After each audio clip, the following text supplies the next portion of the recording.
નમસ્કાર વિદ્યાર્થી મિત્રો, આપનું સ્વાગત છે આપણી ચેનલમાં। જો તમે પણ ટેટ 1-2ની તૈયારી કરી રહ્યા હો તો આ વિડીયો તમારા માટે છે। તો સૌથી પહેલાં ચેનલને સબસ્ક્રાઈબ કરી દો, વિડીયોને લાઇક, કમેન્ટ અને શેર જરૂર કરી દેજો। તો આ જે વિડીયો છે તો તમને અહીંયા જણાવી દઈએ કે ભાષા વિકાસની શૈક્ષણિક પદ્ધતિ જે ટેટ 1નો જે નવો સિલેબસ છે એની અંદર 15 ગુણના 15 પ્રશ્નો પૂછાવાના છે, બરાબર। એની અંદર જેટલા પણ ટોપિક આપેલા છે આ પીડીએફની અંદર આપણે બધા જ ડિસ્કસ કરવાના છે અને લાસ્ટમાં આપણે 50 જેટલા એમસીક્યુને સોલ્વ કરવાના છે, બરાબર। તો સૌથી પહેલાં લાઇક જરૂર કરી દો અને સબસ્ક્રાઈબ કરી દો, બરાબર।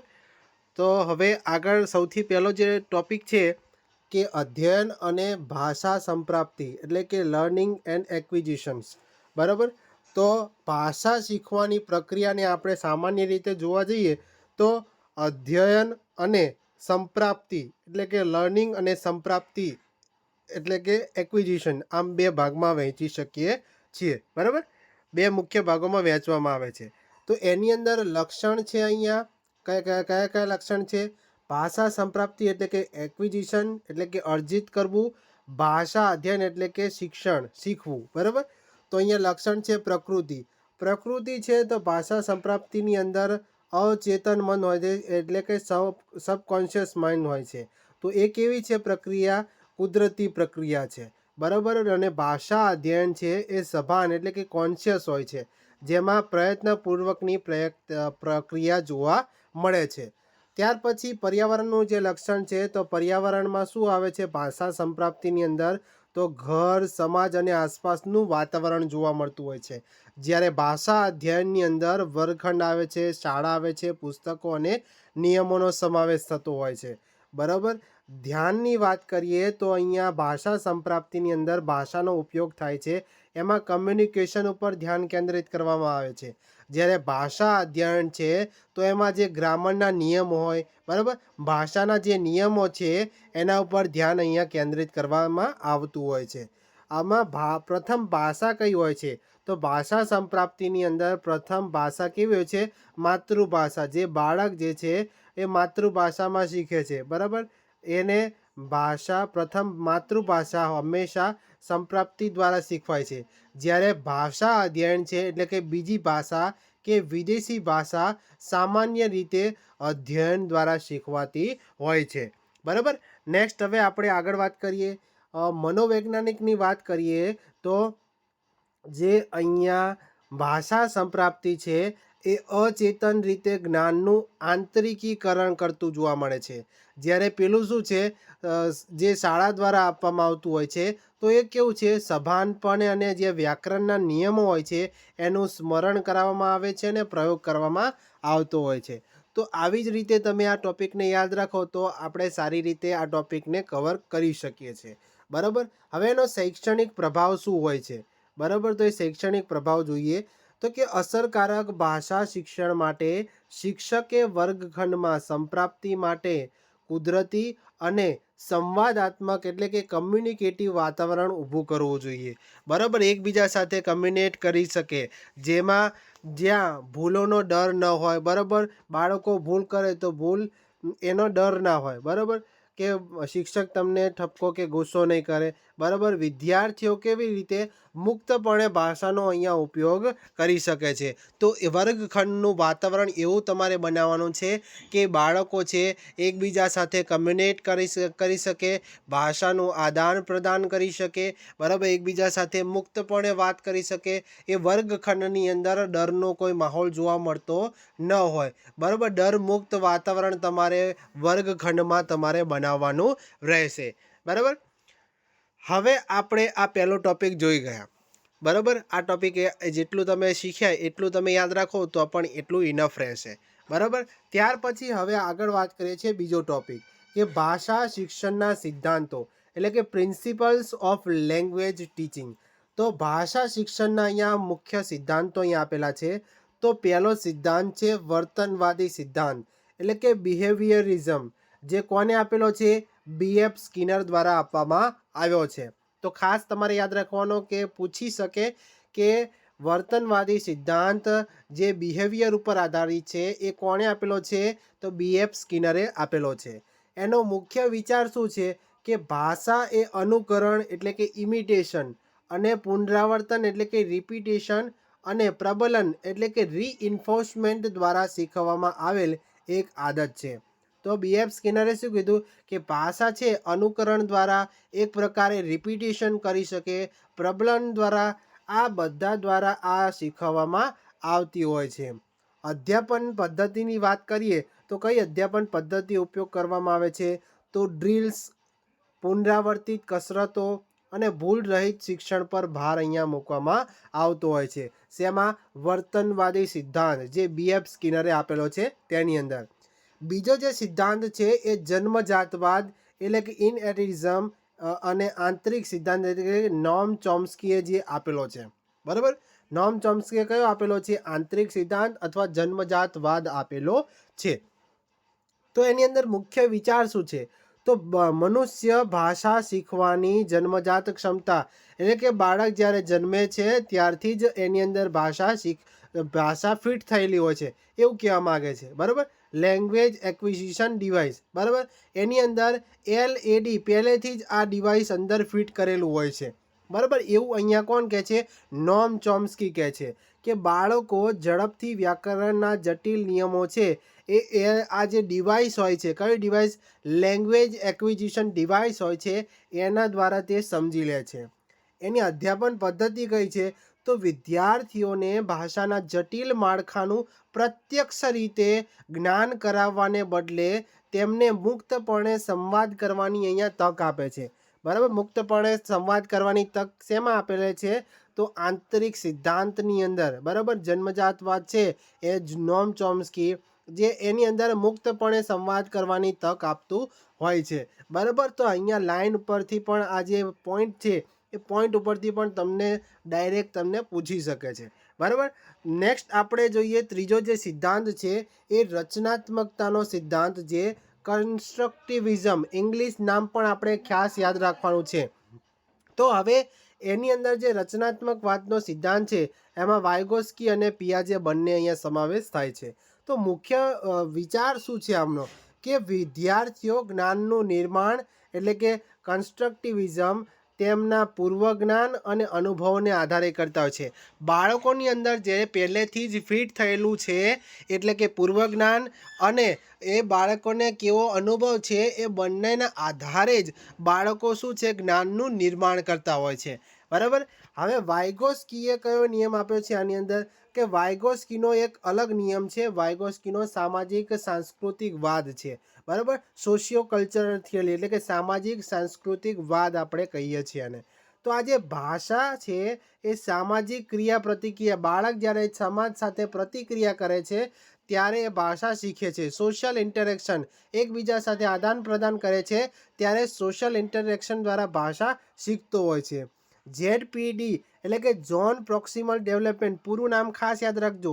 આ ઝોન પ્રોક્સિમલ ડેવલપમેન્ટ છે તો એની અંદર શિક્ષકે વિદ્યાર્થીના તેના વર્તમાન સ્તર કરતાં સહેજ ઊંચા સ્તર પર માર્ગદર્શન એટલે કે સ્કેફોલ્ડિંગ આપવું, એક પ્રકારે સહાય કરવી. સ્કેફોલ્ડિંગ એટલે કે ટેકો આપવો. બરાબર, એક નીચું સ્તર છે બાળકનું અને ઊંચા સ્તર સુધી લઈ જવા માટે એક પ્રકારે તમે શું કરો છો? ટેકો આપો છો. તો અહીંયા શું આવશે? વાયગોસ્કીએ આવું કીધું છે. ઝોન પ્રોક્સિમલ ડેવલપમેન્ટની અંદર શિક્ષક શું કરે છે? તેના વર્તમાન સ્તર કરતાં બાળક જ્યારે લો લેવલ પર હોય ત્યારે ઊંચા લેવલ સુધી, હાઈ લેવલ સુધી પહોંચવા માટે એક પ્રકારનો ટેકો, મદદ આપે છે. તેને આપણે સ્કેફોલ્ડિંગ આપવું એવું આપણે કહીએ છીએ. બરાબર, સ્કેફોલ્ડિંગ એટલે કે માર્ગદર્શન આપવું એવું પણ આપણે કહી શકીએ છીએ. એની અંદર અધ્યાપન પદ્ધતિની વાત કરીએ તો જૂથ કાર્ય એટલે કે ગ્રુપ વર્ક આપવામાં આવે, સહયોગી શિક્ષણ એટલે કે એકબીજા સાથે કોલેબોરેટિવ લર્નિંગ આપવામાં આવે અને વાસ્તવિક જીવનના સંવાદો પર ભાર અહીંયા મૂકવામાં આવતો હોય છે. તો સિમ્પલ યાદ રાખો કે રચનાત્મકતાનો સિદ્ધાંત જે છે એ વાસ્તવિક જીવનના સંવાદો પર વધારે ભાર મૂકતો હોય છે. નેક્સ્ટ પછી 3 સિદ્ધાંત પછી આવે છે ચોથો સિદ્ધાંત. ચોથો જે સિદ્ધાંત છે આંતરક્રિયાત્મક એટલે કે ઇન્ટરેક્શનિઝમ. બરાબર, એનો મુખ્ય વિચાર શું છે? કે ભાષા સંજ્ઞાનાત્મક એટલે કે કોગ્નિટિવ, બૌદ્ધાત્મક વાત કરેલી છે. બરાબર, કોગ્નિટિવ એટલે કે સંજ્ઞાનાત્મક ક્ષમતા અને સામાજિક ક્રિયા પ્રતિક્રિયા બંનેનું પરિણામ અહીંયા જોવા મળે છે. બાળક શું કરે છે? એ માતા પિતા સાથે સંવાદ કરે છે. એટલે છે ચાઇલ્ડ છે ડાયરેક્ટેડ સ્પીચ. બરાબર, ભાષાના વિકાસ માટે આ એક નિર્ણાયક સાબિત થતું હોય છે. બરાબર, એની આગળ વાત કરીએ હવે. બરાબર, આ શું છે? આંતરક્રિયાત્મક સિદ્ધાંત હતો. હવે આપણે આગળ ચર્ચા કરીએ ત્રીજા ટોપિકની અંદર શું છે કે ભાષા શીખવામાં વ્યાકરણની ભૂમિકા શું છે એ અંગેની આપણે સમીક્ષાત્મક દ્રષ્ટિ જોવાના છે. તો વ્યાકરણની ભૂમિકા આપણને પરંપરાગત રીતે બદલાઈ ગઈ છે. બરાબર, તો એમાં સૌથી પહેલી પરંપરાગત દ્રષ્ટિ જોઈએ એટલે કે પ્રિસ્ક્રિપ્ટિવ ગ્રામર ટ્રાન્સલેશન મેથડ્સ. બરાબર, તો વ્યાકરણ શું છે? એ ભાષાનો એક પાયો તરીકે આપણે જોઈએ છે કે વ્યાકરણના નિયમોને યાદ કરવા, તેને માતૃભાષામાં અનુવાદિત કરવા પર અહીંયા ભાર મૂકવામાં આવતો હોય છે. એની સમીક્ષાની વાત કરીએ તો આ પદ્ધતિ વિદ્યાર્થીઓને પરીક્ષામાં સારા માર્ક્સ અપાવે છે, પરંતુ મૌખિક કે લેખિત સ્વરૂપે વિચારોને મુક્તપણે વ્યક્ત કરવામાં આ જે પદ્ધતિ છે, બરાબર, એ અહીંયા નિષ્ફળ જતી હોય છે. બરાબર, પરંપરાગત દ્રષ્ટિ જે છે અહીંયા નિષ્ફળ જતી હોય છે. બરાબર, માત્ર જો વ્યાકરણના નિયમો યાદ રાખે તો મૌખિક રીતે એક વ્યવહારમાં તમે ઉપયોગ સારી રીતે નથી કરી શકતા. કેમ કે વ્યવહારમાં તો જે આપણે સામાન્ય રીતે સારી ભાષા ઉપયોગ કરીએ છીએ. બરાબર, ભાષાના વ્યવહારિક ઉપયોગ પર અહીંયા ઓછું ધ્યાન અપાય છે. પરંપરાગત જે દ્રષ્ટિ છે એમાં વ્યાકરણના નિયમોને યાદ કરવા, માતૃભાષામાં અનુવાદ કરવા, તો એ શું છે? ઓછો ભાર આપે છે વ્યવહારિક ઉપયોગ માટે. બરાબર, નેક્સ્ટ આપણે આગળ વાત કરીએ સંચારાત્મક એટલે કે સમીક્ષાત્મક દ્રષ્ટિ એટલે કે કમ્યુનિકેટિવ અથવા ફંક્શનલ ગ્રામર. તો એની નવી ભૂમિકા શું છે? તો વ્યાકરણ એ માત્ર સાધ્ય નહીં એટલે કે એન્ડ નથી, પરંતુ સાધન છે એટલે કે મીન્સ છે. વ્યાકરણનો અભ્યાસ સંચાર એટલે કે કમ્યુનિકેશન સુધારવા માટે થવો જોઈએ. વ્યાકરણનો ઉપયોગ આપણે શું કરવા માટે? કમ્યુનિકેશન, એકબીજા સાથે વાતચીત કરી શકીએ એ માટે થવો જોઈએ. વ્યવહારુ શિક્ષણ. બરાબર, તો અહીંયા વ્યાકરણને સંદર્ભ એટલે કે કોન્ટેક્સ્ટ સાથે શીખવવું જોઈએ. દાખલા તરીકે ભૂતકાળ શીખવવા માટે વાર્તા કહેવાની પ્રવૃત્તિનો ઉપયોગ કરવો જોઈએ. એવું નહીં કે માત્ર તમે ભૂતકાળ જે અલગ અલગ ટેન્સ આપેલા હોય, વ્યાકરણ આપેલા હોય, બરાબર, અને તમે શીખવાડી દો. હવે તમે જો વાર્તાને સ્વરૂપમાં તમે સમજાવો તો એ બાળકને શું છે? વધારે લાંબા સમય સુધી યાદ રહેતું હોય છે. બરાબર, તો વાર્તાના સ્વરૂપમાં તમારે આ કહી શકો છો. ત્યાર પછી એની આગળ ચર્ચા કરીએ તો વિચારોને મૌખિક અને લખાણ સ્વરૂપે વ્યક્ત કરવા જોઈએ. બરાબર, મૌખિક એટલે વ્યાકરણના જે નિયમો છે એ નિયમોનું જ્ઞાન મૌખિક પ્રવાહિતા એટલે કે ફ્લુએન્સીમાં અવરોધ ન બનવું જોઈએ. ભૂલોને તરત સુધારવાને બદલે શું કરવું જોઈએ? શિક્ષક છે એ શિક્ષકે વિદ્યાર્થીને પોતાના વિચારો પર પૂરી તક આપવી જોઈએ. એટલે કે જે વિદ્યાર્થી છે, વિદ્યાર્થી જાતે જ બોલતો હોવો જોઈએ. બરાબર, પોતાના વિચારો રજૂ કરતો હોવો જોઈએ. ભલે ને એ વિદ્યાર્થીને ભૂલ પડતી હોય, પછી તમે એને સુધારવામાં મદદ કરી શકો છો. બરાબર, એટલે કમ્યુનિકેશન ફર્સ્ટ, બરાબર, એક્યુરેસી સેકન્ડ. એટલે કે બાળક, બરાબર, ભાષા જે વ્યાકરણ જે છે એ એકબીજા સાથે વાત કરી શકે. બરાબર, ભાષા તમારે સુધારવાની છે એ તો બીજી વસ્તુ છે. બરાબર, તમે વ્યાકરણ પછી શીખવી શકો, પરંતુ એકબીજા સાથે બાળક જે છે વાતચીત કરી શકે, કમ્યુનિકેશન કરી શકે, એ સૌથી પહેલો સ્ટેપ તમારો હોવો જોઈએ. બરાબર, બાળકોને શીખવવા માટે કે બાળક કમ્યુનિકેશન કરી શકે એકબીજા સાથે. બરાબર, અને ભાષા જે છે એ એક્યુરેસી છે, ચોકસાઈ છે, એ બીજી સેકન્ડ સ્વરૂપમાં આવશે. બરાબર, સૌથી પહેલાં તો બાળક એકબીજા સાથે વાત કરશે તો ભાષા એ તરત જ શીખી જશે. બરાબર, તો આપણે આ ખાસ યાદ રાખવાનું છે. લખાણની વાત કરીએ તો લેખિત અભિવ્યક્તિમાં વ્યાકરણની ચોકસાઈ એટલે કે એક્યુરેસી વધુ મહત્ત્વની છે. બરાબર, એટલે વ્યાકરણની ભૂલો, બરાબર, એક પણ અહીંયા જોવા મળતી હોય છે. કારણ કે લેખન દ્વારા સંદેશાનું કાયમી સ્વરૂપ તૈયાર થતું હોય છે. પરંતુ જો કે લેખનનો હેતુ સ્પષ્ટતા અને અસરકારકતા હોવો જોઈએ. હવે આની અંદર ઘણીવાર એવું થાય કે લેખિતમાં લખાણની અંદર તમે હવે જો હેતુ જ સ્પષ્ટ નથી, એની અસરકારકતા સ્પષ્ટ નથી હોતી, તો તમે સારી રીતે એને લખી શકતા નથી. તમારો કોન્સેપ્ટ ક્લિયર ના હોય કે શું લખવું છે, શેના ઉપર લખવું છે, એના અંદર કઈ કઈ માહિતીને આપણે એડ કરવી છે, તો તમે લખાણ જે છે એ પ્રોપર લખી શકતા નથી. બરાબર, તો એના ઉપર પણ અહીંયા વધારે સ્પષ્ટ હોવું જોઈએ અને અસરકારકતા હોવું જોઈએ. બરાબર. નેક્સ્ટ હવે ચોથો ટોપિક છે વર્ગખંડમાં ભાષા શીખવવાના પડકારો. કયા કયા ભાષા શીખવવાના પડકારો એટલે કે કઈ કઈ મુશ્કેલીઓ સર્જાય છે એની અહીંયા વાત કરી છે કે ભાષાકીય મુશ્કેલીઓ, ભૂલો અને વિકારો.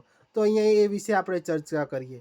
સૌથી પહેલાં તો વાત કરીએ કે વર્ગખંડમાં પડકારો એટલે કે ક્લાસરૂમના જે ચેલેન્જીસ કયા હોય છે. બરાબર, તો સૌથી પહેલાં તો બહુભાષી વર્ગખંડ એટલે કે મલ્ટીલેંગ્યુઅલ ક્લાસરૂમ. એટલે કે તમને ખબર છે કે શાળાની અંદર જુદી જુદી માતૃભાષાવાળા જુદા જુદા માતૃભાષાવાળા ધરાવતા વિદ્યાર્થીઓ છે એક જ ભાષા શીખવવી. બરાબર, જુદી જુદી માતૃભાષાવાળા તમને બાળકો મળે છે, પરંતુ તમારે શું છે અહીંયા એક જ ભાષા શીખવવી જે બહુભાષી સ્ત્રોત તરીકે ઉપયોગ કરી શકો છો. બરાબર, અહીંયા એક બીજી વસ્તુ પણ થાય છે કે સંસાધનોનો અભાવ જોવા મળે છે કે પૂરતી અધ્યાપન સામગ્રી એટલે કે TLM કે ટેકનોલોજી ન હોય તો પણ આ વર્ગખંડના પડકારો એ અલગ અલગ સામેલ થાય છે. બરાબર, પછી વિશાળ વર્ગખંડ એટલે કે ખૂબ જ વધારે સંખ્યામાં વિદ્યાર્થીઓ છે, તો તમે કોઈ પણ વિદ્યાર્થી પર પ્રોપર ધ્યાન આપી શકતા નથી. વ્યક્તિગત ધ્યાન આપવું અહીંયા મુશ્કેલ પડતું જોવા મળે છે. માતૃભાષાનો અભાવ એટલે કે L1 ઇન્ટરફરન્સ એટલે કે બીજી ભાષા બોલતી વખતે માતૃભાષાના નિયમોનો ઉપયોગ કરવો. બરાબર, કે તમે જ્યારે પણ બીજી સેકન્ડ લેંગ્વેજ બોલો છો ત્યારે માતૃભાષામાં બોલવું જોઈએ, માતૃભાષાના નિયમોનો ઉપયોગ કરવો જોઈએ. એટલે કે ગુજરાતીમાં હું જઈ રહ્યો છુંની જગ્યાએ આઈ ગોઈંગ એવું બોલવું જોઈએ. બરાબર, તો આ કેવા છે વર્ગખંડના પડકારો છે. ત્યાર પછી આવે છે ભાષાકીય મુશ્કેલીઓ, ભૂલો અને વિચારો. તો સૌથી પહેલાં વિકારો જોઈએ, જે ડિસઓર્ડર એટલે કે તબીબી સ્થિતિની અંદર વાત કરીએ તો ઓફેસિયા કોને કહેવામાં આવે? આમાંથી એક MCQs તમારે 100% આવશે. બરાબર, એ ખાસ ધ્યાન રાખજો. બરાબર, આ ખાસ નોટ કરી લેજો એકવાર. ઓફેસિયા એટલે કે મગજના નુકસાન થવાને કારણે બોલવાની કે સમજવાની ક્ષમતા ગુમાવી. અહીંયાના ક્ષમતાની વાત કરેલી છે. બરાબર, ઓફેસિયા હોય તો એ મગજને નુકસાન થવાને કારણે બોલવાની કે સમજવાની ક્ષમતા ગુમાવે છે, તો એને ઓફેસિયા તરીકે ઓળખવામાં આવે છે, અથવા આ ખામી તરીકે પણ તમે ઓળખી શકો છો. બરાબર, ડિસ્લેક્સિયા એટલે કોને કહેવામાં આવે? ડિસ્લેક્સિયા જેને વાંચવામાં તકલીફ પડતી હોય, વાંચન સંબંધી વિકાર કહી શકીએ, જેની અંદર તમને અક્ષરો કે શબ્દોને ઓળખવામાં કે સમજવામાં મુશ્કેલી થતી હોય, તો એને આપણે શું કહીશું? એ વિકારને અથવા એ ખામીને આપણે શું કહીશું? ડિસ્લેક્સિયા તરીકે તમે ઓળખી શકો. બરાબર, તો આવા MCQ તમને એક તો ખાસ જોવા મળશે જ. બરાબર, તો ખાસ જોઈ લેજો આ. બરાબર, ત્યાર પછી આવે છે ડિસ્ગ્રાફિયા એટલે કે લેખન સંબંધિત વિકાર જોવા મળે છે, લખવા સંબંધિત. બરાબર, કે સુસંગત રીતે લખી શકતા નથી. બરાબર, એને ડિસ્ગ્રાફિયા તરીકે ઓળખવામાં આવે છે. ડિસ્ફેરિયા એટલે કે બોલવાની ભાષાના વિકાસમાં વિલંબ. બરાબર, ત્યાર પછી ડિસ્કેલ્ક્યુલિયા કોને કહીએ? જે ગણિત સંબંધિત. અહીંયા આપેલું નથી પણ તમારે યાદ રાખવાનું છે. ડિસ્કેલ્ક્યુલિયા જે ગણિત સંબંધી જે ગણતરીમાં તકલીફ પડતી હોય એને ડિસ્કેલ્ક્યુલિયા તરીકે ઓળખવામાં આવે છે. અહીંયા લખેલું નથી પરંતુ આ પૂછાઈ શકે છે. બરાબર, એવું નથી કે આની અંદર આવતું નથી, આવે જ છે આની અંદર, પરંતુ અહીંયા એડ થયેલ નથી. બરાબર, પરંતુ મેં કહી દીધું છે તમને, એટલે તમારે નોંધ કરી લેવાની છે. ડિસ્કેલ્ક્યુલિયા એટલે કે ગણિત સંબંધી ગણતરીમાં તકલીફ પડતી હોય ને એને આપણે ડિસ્કેલ્ક્યુલિયા તરીકે ઓળખવામાં આવે. બરાબર, ત્યાર પછી ભૂલો એટલે કે એરર જે વ્યવસ્થિત, તો ભાષાના નિયમોની ખોટી સમજને કારણે થતી ભૂલો. બરાબર, ભાષાના નિયમો એમને ખબર જ નથી અથવા ખોટી ગેરસમજણને લીધે પણ ભૂલ થતી હોય છે. આ ભૂલો એ બતાવે છે કે વિદ્યાર્થીઓ અધ્યયનના કયા તબક્કે છે. બરાબર, શિક્ષકે ભૂલોને અધ્યયનનો ભાગ માનવી જોઈએ. બરાબર, આ અધ્યયનનો જ એક ભાગ માનવી જોઈએ. ત્યાર પછી ત્રીજી છે મુશ્કેલીઓ એટલે કે મિસ્ટેક્સ, જે અનિયમિત હોય છે, અસાવધાની, થાક કે એકાગ્રતાના અભાવે થતી ભૂલો જે વિદ્યાર્થી સામાન્ય રીતે સુધારી શકે છે. જે મુશ્કેલીઓ આવતી હોય છે એ વિદ્યાર્થી જે સુધારી શકતો હોય છે. બરાબર, તો આ ખાસ જે ટોપિક હતો એમાંથી એક MCQ આવવાની તમારે ટેટ 1ની અંદર ખૂબ જ સંભાવના રહેલી છે. બરાબર, આ ટોપિકની અંદરથી જે આ ટોપિક વાત કરી ડિસ્ગ્રાફિયા, ડિસ્ફેસિયા, બરાબર, અફેશિયા, ડિસ્કેલ્ક્યુલિયા જે ગણિત સંબંધિત છે, એમાંથી એક MCQ તો જરૂરથી આવશે જ તમારે. બરાબર, નેક્સ્ટ હવે આગળ વાત કરીએ કે ભાષા કૌશલ્યો.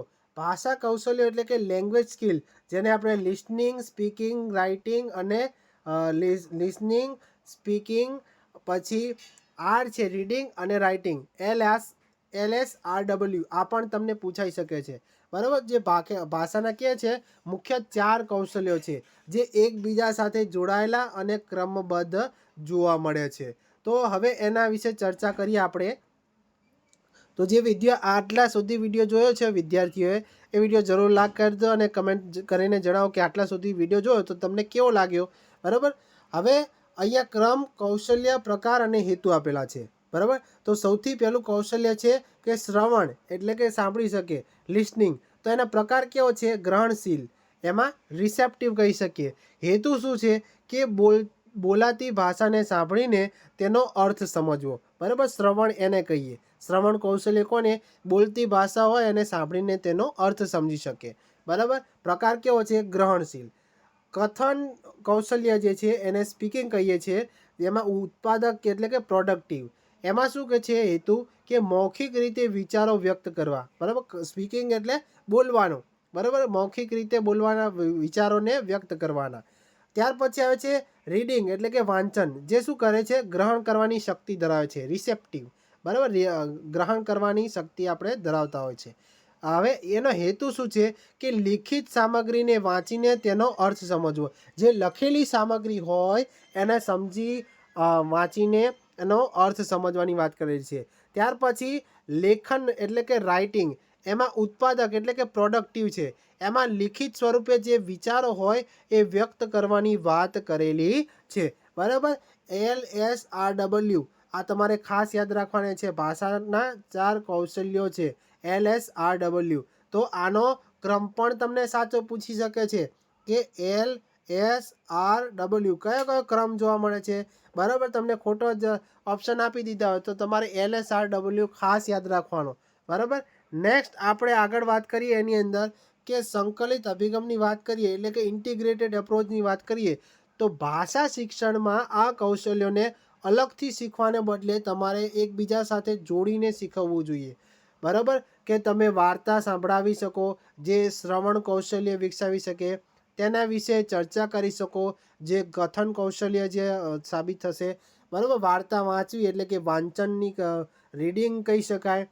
વાર્તાનો સાર લખવો એ લેખન કૌશલ્ય. તો 4 કૌશલ્યનો આપણે સમાવેશ કરીને સંકલિત તમારે આપણે ઉપયોગ કરવો જોઈએ. બરાબર, હવે છઠ્ઠો જે ટોપિક છે એ છઠ્ઠો ટોપિક છે ભાષા અર્થગ્રહણ. બરાબર, અને પ્રવીણ્યનું મૂલ્યાંકન એટલે કે assessment of comprehension and proficiency. બરાબર, તો હવે આ મૂલ્યાંકનની હેતુ માત્ર માર્ક્સ આપવાનો નથી કે તમે માર્ક્સ આપી દીધા કે એટલે પૂરું થઈ ગયું, એવું નહીં. પરંતુ વિદ્યાર્થીને પ્રગતિનું નિદાન કે વિદ્યાર્થીમાં કઈ બાબતે એ વિદ્યાર્થીને તકલીફ પડે છે, કઈ મુશ્કેલીઓ પડે છે, એનું નિદાન કરવું. પછી એ નિદાન બાદ એની અંદર કંઈક ઉપચારાત્મક શિક્ષણ અથવા સુધારણા કરવાનું પણ અહીંયા વાત કરેલી છે. તો હવે એમાં મૂલ્યાંકનના પ્રકારો અલગ અલગ જોવા મળતા હોય છે. તો એમાં નૈદાનિક મૂલ્યાંકન એટલે કે ડાયગ્નોસ્ટિક અસેસમેન્ટ.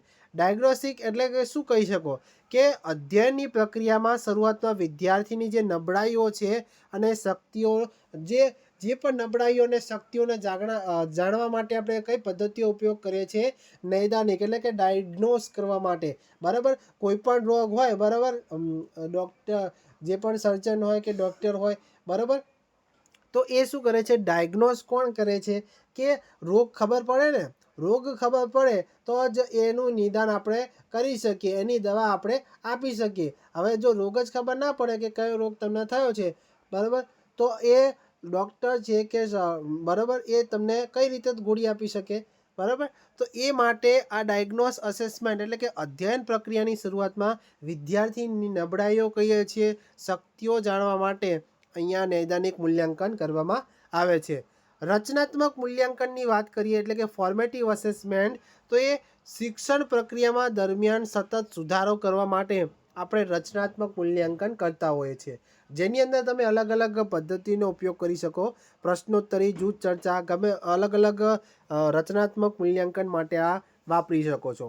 સંકલાત્મક મૂલ્યાંકન છે એટલે કે સમેટિવ અસેસમેન્ટ, જે તમને માત્ર શું કરે છે, અભ્યાસક્રમના અંતે પ્રગતિ કરવી હોય, પ્રગતિ માપવા માટે કરી શકો છો.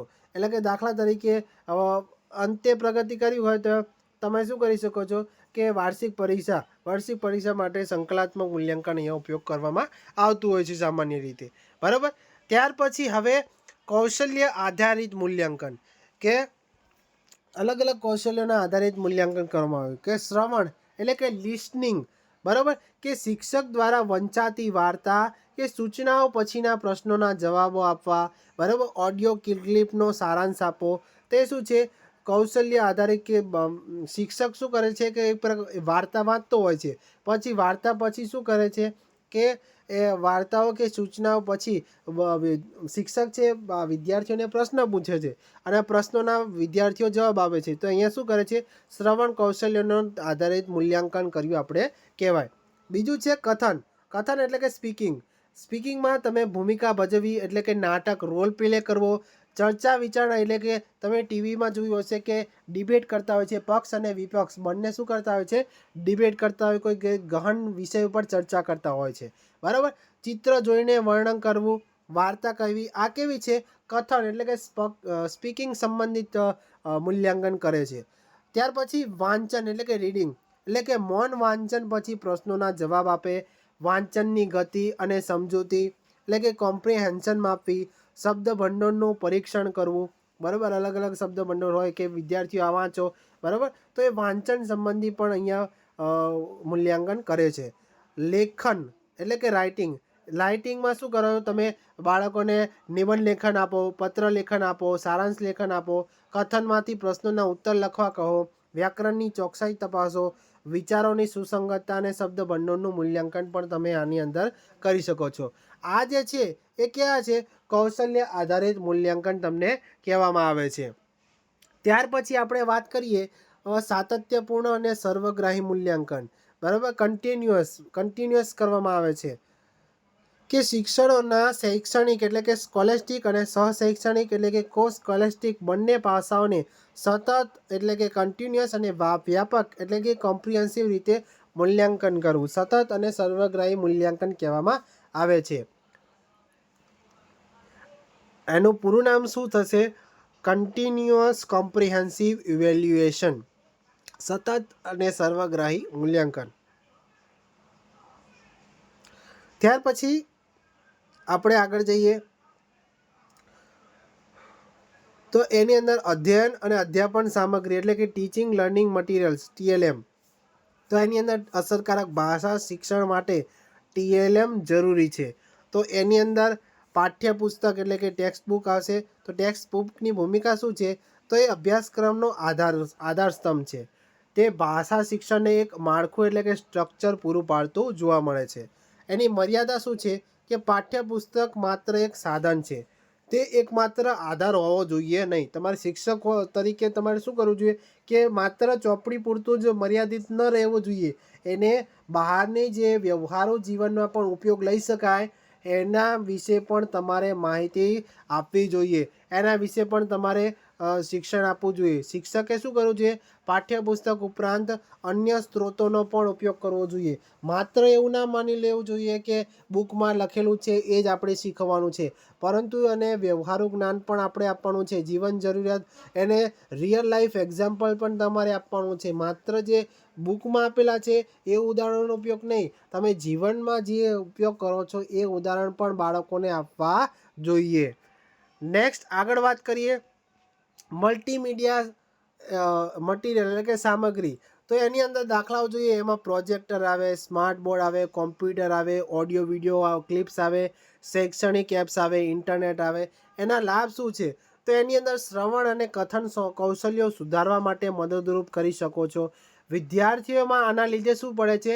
રસ ઉત્પન્ન થાય છે અને તે અમૂર્ત ખ્યાલોને મૂર્ત બનાવતા જોવા મળે છે. શેની અંદર? મલ્ટીમીડિયાની અંદર.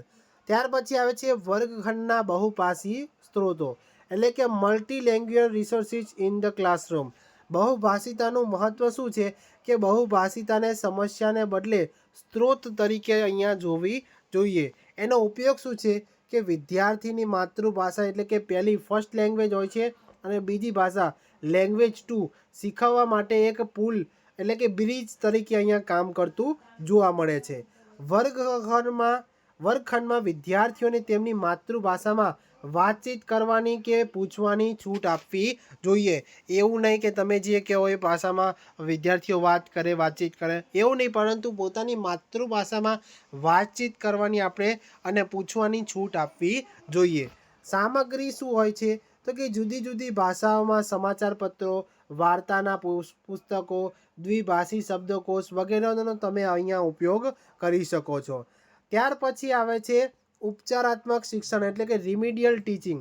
રિમિડિયલ એટલે કે ઉપચાર કરવો. જ્યારે કોઈ પણ વિદ્યાર્થી શીખવામાં અન્ય વિદ્યાર્થીઓ કરતાં પાછળ રહી જાય છે, એક પ્રકારે શું કહીએ છીએ? Slow learners. બરાબર? ધીમા જે વિદ્યાર્થીઓ અમુક શું કહી જાય છે કે શીખવામાં ધીમા છે. બરાબર? શીખવામાં ધીમા છે, વિદ્યાર્થીઓ અન્ય વિદ્યાર્થીઓ કરતાં પાછળ રહી જાય છે, તો ચોક્કસ ક્ષેત્રમાં વારંવાર ભૂલો કરતા હોય છે, તો એમના માટે આપણે ઉપચારાત્મક શિક્ષણ આપવું ખૂબ જ જરૂરી બની જાય છે. બરાબર? એનો વ્યાખ્યા અને હેતુ શું છે? તો વ્યાખ્યા એવું કહે છે કે વિદ્યાર્થીઓને શીખવાની મુશ્કેલીઓ કે નબળાઈઓને દૂર કરવા માટે અપાતું વિશેષ શિક્ષણ એટલે ઉપચારાત્મક શિક્ષણ. બરાબર? એનો હેતુ શું છે? કે વિદ્યાર્થીઓને તેના વર્તમાન અધ્યયન સ્તર પર લાવીને તેને ભવિષ્યના શિક્ષણ માટે તૈયાર કરવો. હવે વિદ્યાર્થી જે અત્યારે ભણી રહ્યો છે, તો એને એક સારો વિકાસ કરી શકીએ. બરાબર? સ્લો લર્નરમાંથી ફાસ્ટ લર્નરમાં આપણે કેવી રીતે એને મદદ કરી શકીએ. બરાબર? ફેસિલિટેટર તરીકે, માર્ગદર્શક તરીકે, સહાયક તરીકે. તો આપણે શિક્ષક તરીકે આ બધી વાતોનું ખાસ ધ્યાન રાખવાનું છે કે આપણે ઉપચારાત્મક શિક્ષણ પણ બાળકને આપવું જોઈએ. એવું નહીં કે હોશિયાર બાળકને સમજાવી દીધું, બધાને સમજાવી દીધું એટલે જે હોશિયાર સમજી ગયા અને જે નથી સમજ્યા એમના માટે પણ તમારે ઉપચારાત્મક શિક્ષણ એટલે કે વિશેષ ભાર તમારે એ બાળકો પર મૂકવાનો રહેશે. બરાબર? નેક્સ્ટ આપણે એની પ્રક્રિયા એટલે કે પ્રોસેસ શું છે? તો સૌથી પહેલાં તો એનું નિદાન કરવું જોઈએ કે ડાયગ્નોસ કરવું જોઈએ. વિદ્યાર્થીની નબળાઈનું ચોક્કસ સૌપ્રથમ એનું કારણ શોધવાનું કે બાળક શેના કારણે એની નબળાઈ થાય છે. બરાબર? દાખલા તરીકે વાંચનમાં ધીમા પડવાનું કારણ ડિસ્લેક્સિયા છે. બરાબર? બાળકને વાંચવામાં તકલીફ પડે છે, તો એ ડિસ્લેક્સિયાનું કારણ હોઈ શકે. બરાબર? એનો પૂરતો મહાવરાનો અભાવ તમને ખબર હોવી જોઈએ. ત્યાર પછી તમે શું કરો કે ઉપચારાત્મક યોજના રિમિડિયલનો પ્લાન બનાવો કે વિદ્યાર્થીની જરૂરિયાત મુજબ તમે શું કરો? વ્યક્તિગત શિક્ષણ યોજના એટલે કે એ વિદ્યાર્થીઓ માટે જ એટલે કે ઇન્ડિવિજ્યુઅલાઇઝ એજ્યુકેશનલ પ્લાન IEP તૈયાર કરવો કે વિદ્યાર્થીઓ માટે ચોક્કસ એ વ્યક્તિગત શિક્ષણ યોજના તમારે એક બનાવવી જોઈએ. ત્યાર પછી ઉપચારની અમલવારી એટલે કે હવે તમારે શું કરવાનું કે નાના જૂથોમાં કે વ્યક્તિગત રીતે વિશિષ્ટ શિક્ષણ પદ્ધતિઓનો તમારે ઉપયોગ કરવો જોઈએ, જેમાં તમે શું કરો? ભૂલોનું વિશ્લેષણ કરો અને વધારાના મહાવરો તમે કરાવી શકો છો. ત્યાર પછી લાસ્ટમાં શું કરો? તમે મૂલ્યાંકન કરો. એટલે કે ઉપચારાત્મક શિક્ષણની અસરકારકતા ચકાસવા માટે તમારે ફરીથી અહીંયા મૂલ્યાંકન કરવું પડશે. તો આ સ્ટેપ મુજબ તમારે અહીંયા કામ કરવાનું છે. બરાબર? જ્યારે પણ તમે ઉપચારાત્મક શિક્ષણ આપવાનું હોય તો આ સ્ટેપ્સ તમારે ફોલો કરવાના છે. બરાબર? ત્યાર પછી એની લાક્ષણિકતાઓ શું રહેશે? તો લાક્ષણિકતાઓમાં તે નિયમિત શિક્ષણ પછી આવે છે. બરાબર?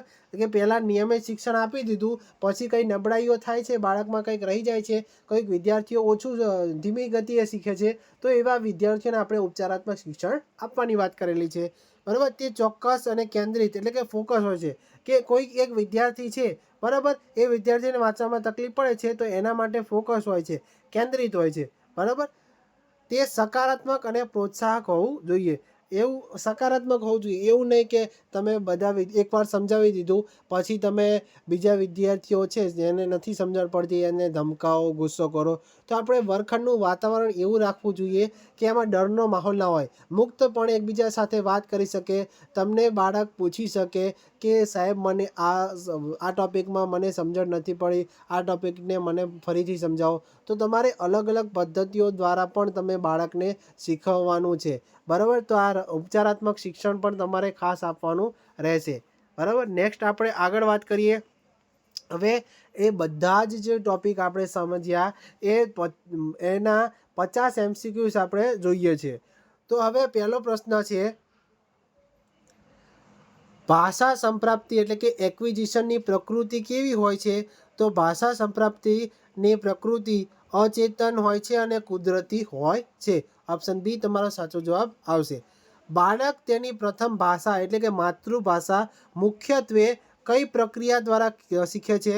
તો ભાષા સંપ્રાપ્તિ દ્વારા તે શીખતો હોય છે. નેક્સ્ટ ક્વેશ્ચન જોઈએ.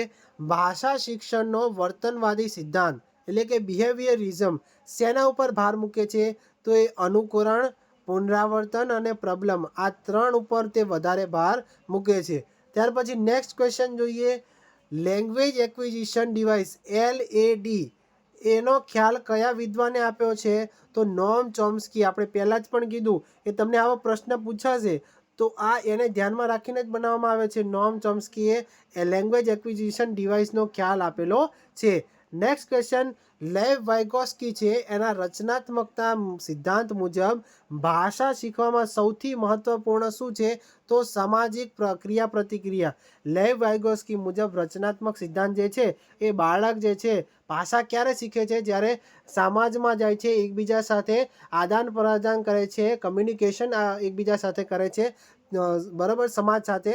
તો એ લેવ વાઇગોસ્કી મુજબ રચનાત્મક સિદ્ધાંત કહેવામાં આવે છે. એ ભાષા શીખવા માટે અહીંયા સૌથી મહત્વપૂર્ણ કહી શકાય. કોના મુજબ?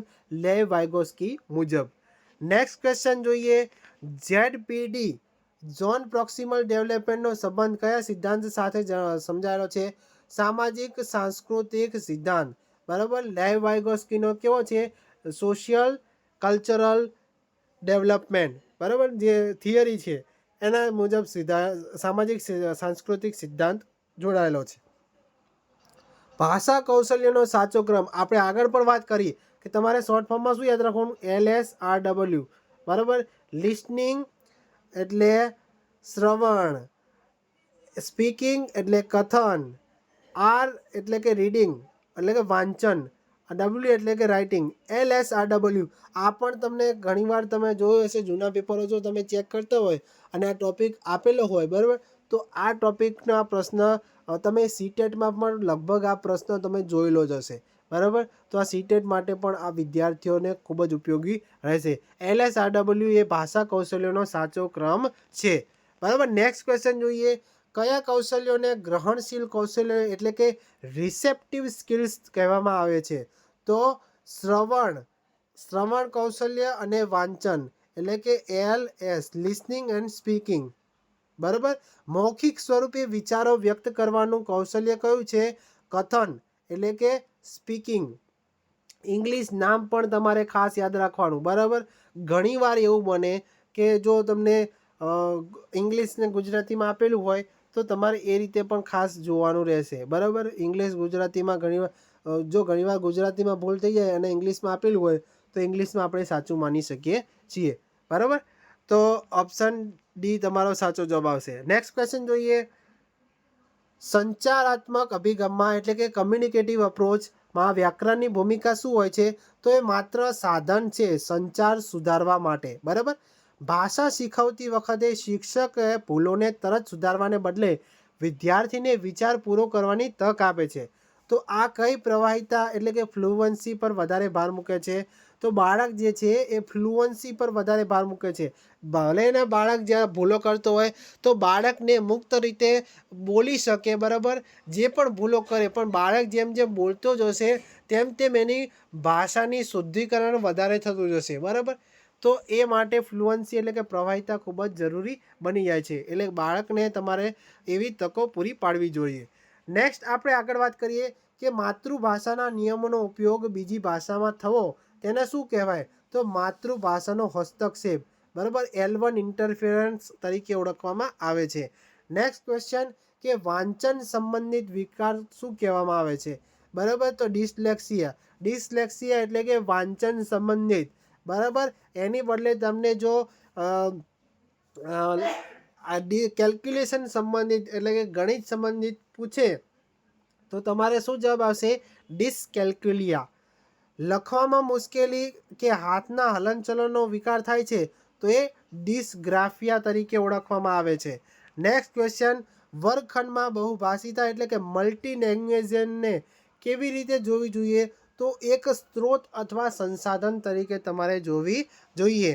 નેક્સ્ટ ક્વેશ્ચન જોઈએ, ભાષા શિક્ષણમાં સ્કેફોલ્ડિંગ એટલે કે ટેકો પૂરો પાડવોનો અર્થ શું થાય છે? તો વિદ્યાર્થીને તેના હાલના સ્તરથી સહેજ ઊંચા સ્તરે માર્ગદર્શન આપવું અથવા ટેકો પૂરો પાડવો એવું કહેવામાં આવે છે. નેક્સ્ટ ક્વેશ્ચન જોઈએ, શિક્ષણ પ્રક્રિયા દરમિયાન સતત સુધારણા માટે કરવામાં આવતા મૂલ્યાંકનને કેવું કહેવામાં આવે છે? ફોર્મેટિવ અસેસમેન્ટ એટલે કે રચનાત્મક મૂલ્યાંકન તરીકે ઓળખવામાં આવે છે. નેક્સ્ટ ક્વેશ્ચન જોઈએ, અભ્યાસક્રમના અંતે વિદ્યાર્થીની પ્રગતિ માપવા માટે કયું મૂલ્યાંકન કરવામાં આવે છે? સંકલનાત્મક મૂલ્યાંકન એટલે કે ઇન્ટિગ્રેટેડ કહેવામાં આવે છે. નેક્સ્ટ ક્વેશ્ચન જોઈએ, ઉપચારાત્મક શિક્ષણ એટલે કે રિમિડિયલ ટીચિંગના પ્રથમ પગલું કયું છે? તો સૌથી પહેલાં એનું નિદાન કરવું જોઈએ, નૈદાનિક પરીક્ષણ કરવું. ઉપચારાત્મક શિક્ષણની જરૂર ક્યારે પડે છે? તો જ્યારે વિદ્યાર્થી ચોક્કસ ક્ષેત્રમાં વારંવાર ભૂલો કરે છે ત્યારે ઉપચારાત્મક શિક્ષણની જરૂર પડે છે. ભાષા અર્થગ્રહણ એટલે કે કોમ્પ્રિહેન્શનનું મૂલ્યાંકન કયા કૌશલ્યો દ્વારા થાય છે? તો શ્રવણ અને વાંચન દ્વારા એટલે કે લિસનિંગ અને રીડિંગ, LR દ્વારા, બરાબર. નેક્સ્ટ ક્વેશ્ચન જોઈએ, મૌન વાંચન એટલે કે સાયલન્ટ રીડિંગનો મુખ્ય હેતુ શું છે? કે વાંચનની ગતિ વધે અને અર્થગ્રહણ કરવું. પાઠ્યપુસ્તક છે એટલે કે ટેક્સ્ટબુકની ભૂમિકા શું હોય છે? તો અધ્યયનનું માળખું પૂરું પાડતું એક સાધન જોવા મળે છે. નેક્સ્ટ ક્વેશ્ચન જોઈએ, મલ્ટીમીડિયા સામગ્રી એટલે કે મલ્ટીમીડિયા સામગ્રી જે છે એ ભાષા શિક્ષણમાં કયા કૌશલ્યોને સુધારવામાં મદદરૂપ બને છે? તો મુખ્યત્વે શ્રવણ એટલે કે લિસનિંગ એન્ડ સ્પીકિંગ, બરાબર, LS. વિદ્યાર્થીની ભૂલોને અધ્યયનનો ભાગ માનતો અભિગમ કયો છે? રચનાત્મક અભિગમ. નેક્સ્ટ ક્વેશ્ચન જોઈએ, અંગ્રેજીમાં આઈ ગોઈંગ ભૂલ દર્શાવે છે કે વિદ્યાર્થી બીજી ભાષામાં શેનો ઉપયોગ કરી રહ્યો છે? માતૃભાષાનો પ્રભાવ. આંખના અને કાનના કૌશલ્યો તરીકે કયા કૌશલ્યો જાણીતા છે? વાંચન એટલે કે સ્પીકિંગ અને શ્રવણ એટલે કે લિસનિંગ. વાંચન અને શ્રવણ, બરાબર. નેક્સ્ટ ક્વેશ્ચન જોઈએ, ભાષા શિક્ષણની કઈ પદ્ધતિમાં વ્યાકરણના નિયમોને માતૃભાષામાં અનુવાદિત કરવામાં આવે છે? તો વ્યાકરણ અનુવાદ પદ્ધતિ એટલે કે grammar transition method. Next question જોઈએ, ભાષા અધ્યયન એટલે કે લર્નિંગમાં મુખ્યત્વે શું શીખવવામાં આવે છે? તો વ્યાકરણના નિયમો. નેક્સ્ટ ક્વેશ્ચન જોઈએ કે શિક્ષણની કઈ પદ્ધતિ વિદ્યાર્થીઓને જૂથ કાર્ય એટલે કે ગ્રુપ વર્ક અને સહયોગી શિક્ષણ એટલે કે કોલેબોરેટિવ લર્નિંગ માટે પ્રોત્સાહિત કરે છે? તો રચનાત્મકતાનો સિદ્ધાંત. નેક્સ્ટ ક્વેશ્ચન જોઈએ, કથન કૌશલ્યનું મૂલ્યાંકન કરવા કઈ અસરકારક પદ્ધતિ છે? તો ભૂમિકા ભજવી એટલે કે રોલ પ્લે, નાટક ભજવવું. નેક્સ્ટ ક્વેશ્ચન જોઈએ, સતત અને સર્વગ્રાહી મૂલ્યાંકન એટલે કે કન્ટિન્યુઅસ કોમ્પ્રેહેન્સિવ ઇવેલ્યુએશનમાં કયા પાસાઓનું મૂલ્યાંકન કરવામાં આવે છે? તો શૈક્ષણિક અને સહશૈક્ષણિક બંને પાસાઓનું, બરાબર. નેક્સ્ટ ક્વેશ્ચન જોઈએ, વાંચન અને લેખન કૌશલ્યને યોગ્ય રીતે શીખવવા માટે કયો અભિગમ શ્રેષ્ઠ છે? તો સંકલિત અભિગમ, ઇન્ટિગ્રેટેડ અપ્રોચ. નેક્સ્ટ ક્વેશ્ચન જોઈએ, વિદ્યાર્થીઓની શીખવાની મુશ્કેલીઓમાં ચોક્કસ કારણ શોધવા માટે કયું પરીક્ષણ કરવામાં આવે છે? તો નૈદાનિક પરીક્ષણ, નિદાન કરવા માટેનું પરીક્ષણ કરવામાં આવે છે. અસરકારક લેખન માટે નીચેનામાંથી શું સૌથી વધારે જરૂરી છે? તો વિચારોની સુસંગતતા અને ચોક્કસ શબ્દભંડોળ હોવો જોઈએ. નેક્સ્ટ ક્વેશ્ચન જોઈએ, જો કોઈ વિદ્યાર્થીને સાંભળેલી માહિતી સમજવામાં તકલીફ પડતી હોય તો કયા કૌશલ્યનો ઉપચારાત્મક શિક્ષણની જરૂર છે? તો શ્રવણ એટલે કે લિસનિંગ, બરાબર, સાંભળવા વિશે કીધું છે. બરાબર. નેક્સ્ટ ક્વેશ્ચન, બહુભાષી વર્ગખંડમાં શિક્ષકની ભૂમિકા શું હોવી જોઈએ? તો માતૃભાષાને બીજી ભાષા સાથે શીખવવી, જેથી તે એક બ્રિજ તરીકે અહીંયા ઉપયોગ તમે કરી શકો છો. વ્યાકરણનું શિક્ષણ સંદર્ભ એટલે કે કોન્ટેક્સ્ટ સાથે શીખવવું જોઈએ. આ દ્રષ્ટિકોણ કઈ પદ્ધતિનો છે? તો સંચારાત્મક અભિગમ સાથે તે સંકળાયેલું છે. નેક્સ્ટ ક્વેશ્ચન, શિક્ષક વિદ્યાર્થીઓને તેમના અનુભવો વિશે લખવા કહે છે. આ પ્રવૃત્તિ ભાષા શિક્ષણના કયા સિદ્ધાંત સાથે સંકળાયેલી છે? તો રચનાત્મકતા. નેક્સ્ટ ક્વેશ્ચન જોઈએ, ભાષા શિક્ષણમાં મિસ્ટેક્સ એટલે કે અનિયમિત ભૂલો સામાન્ય રીતે શેના કારણે થતી હોય છે? તો અસાવધાની કે થાકના લીધે. નેક્સ્ટ ક્વેશ્ચન, શિક્ષક દ્વારા વિદ્યાર્થીઓની નોંધો જે તે પોર્ટફોલિયો કરી છે એને એકત્રિત કરવી એ કયા પ્રકારનું મૂલ્યાંકનનું ઉદાહરણ છે? તો રચનાત્મક અને સાતત્યપૂર્ણ. નેક્સ્ટ ક્વેશ્ચન જોઈએ, વિચારોને મૌખિક સ્વરૂપે વ્યક્ત કરવામાં પ્રવાહિતા કે ચોકસાઈ કોને પ્રાથમિકતા આપવા જોઈએ? તો પ્રવાહિતાને પ્રાથમિકતા આપવી જોઈએ. બરાબર. ચાઇલ્ડ ડાયરેક્ટ સ્પીચ એટલે કે બાળકલક્ષી સંવાદ કયા સિદ્ધાંતનું મહત્વ પાસું છે? તો આંતરક્રિયાત્મક સિદ્ધાંત, ઇન્ટરેક્ટિવિઝમ. મૌખિક ભાષા વિકાસ માટે નીચેનામાંથી કયું સૌથી ઓછું અસરકારક છે? તો વ્યાકરણની ડીલ સૌથી ઓછું અસરકારક કહેવામાં આવે છે. નેક્સ્ટ ક્વેશ્ચન, લેખન કૌશલ્યના મૂલ્યાંકનમાં નીચેનામાંથી કયું સૌથી વધુ મહત્વપૂર્ણ છે? તો વિચારોની મૌલિકતા અને સંરચના. નેક્સ્ટ ક્વેશ્ચન જોઈએ, ભાષાના નિયમોની સભાન સમજણ કઈ પ્રક્રિયા સાથે જોડાયેલી છે? તો ભાષા અધ્યયન. નેક્સ્ટ ક્વેશ્ચન, ઓફેશિયા એટલે કે વિકાર મગજના નુકસાનને કારણે ભાષાની કઈ ક્ષમતા સાથે જોડાયેલો છે? તો શ્રવણ અને કથન સાથે જોડાયેલો છે. નેક્સ્ટ ક્વેશ્ચન જોઈએ, અસરકારક અધ્યયન અધ્યાપન સામગ્રી એટલે કે TLM કેવી હોવી જોઈએ? સરળ, વિદ્યાર્થીની ઉંમરને અનુરૂપ અને ઉદ્દેશ્યપૂર્ણ હોવી જોઈએ.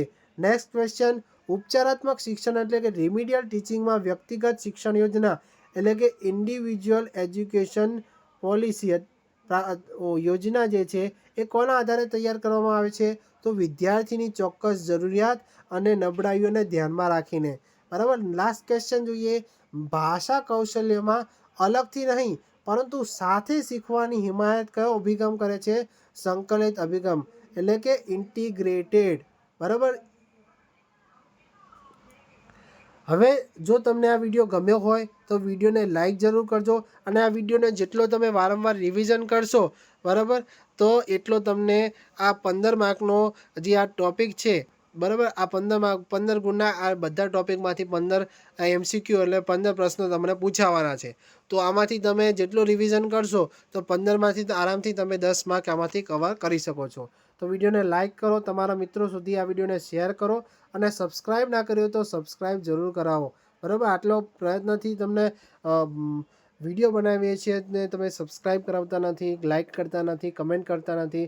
તો બધા વિદ્યાર્થીઓએ ખાસ કરવાનું રહેશે. જે વિદ્યાર્થીઓ છેલ્લા સુધી જોયો છે એને પણ ખૂબ જ આપણે આવકારીએ છીએ. બરાબર. તો ફરી મળીશું આવા જ નવા વિડીયો સાથે. જય હિન્દ, જય ભારત.